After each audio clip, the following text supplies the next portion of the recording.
घना जंगल, अंधेरी रात। राजा विक्रम फिर एक बार बेताल को कंधे पर लादे मौन चल रहे थे। राजन, तुमने फिर से सही उत्तर दिया, लेकिन क्या हर प्रश्न का उत्तर इतना सरल होता है? आज मैं तुम्हें तीसरी कथा सुनाता हूँ। बहुत समय पहले एक नगर में 3 राजकुमार रहते थे। तीनों में एक ही युवती से विवाह की इच्छा थी। मेरे पास धन है, वैभव है, मैं उसे सुखी रख सकता हूँ। मेरे पास विद्या है, मैं उसे ज्ञान और सम्मान दे सकता हूँ। मेरे पास केवल प्रेम है, लेकिन मेरा प्रेम सच्चा है।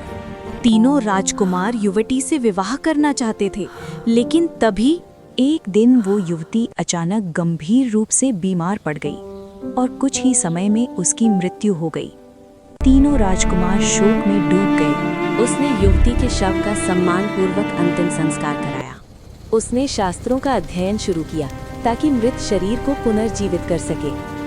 वो युवती की अस्थियों के साथ तीर्थों में भटकने लगा। समय बीतता गया। एक दिन दूसरे राजकुमार की तपस्या सफल हुई।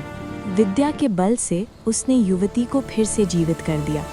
युवती जीवित थी, स्वस्थ थी, पर प्रश्न वही था। राजन, अब बताओ, इन तीनों में कौन उसका सच्चा पति बनने का अधिकारी है?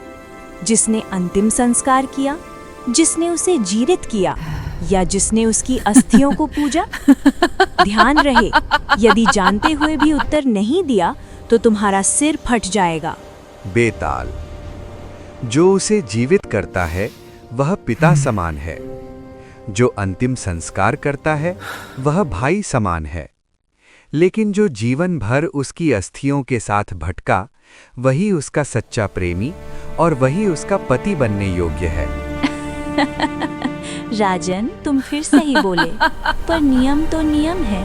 इतना कहकर बेताल जोर से हंसा और आकाश में विलीन हो गया। राजा विक्रम फिर से उसे पकड़ने चल पड़े।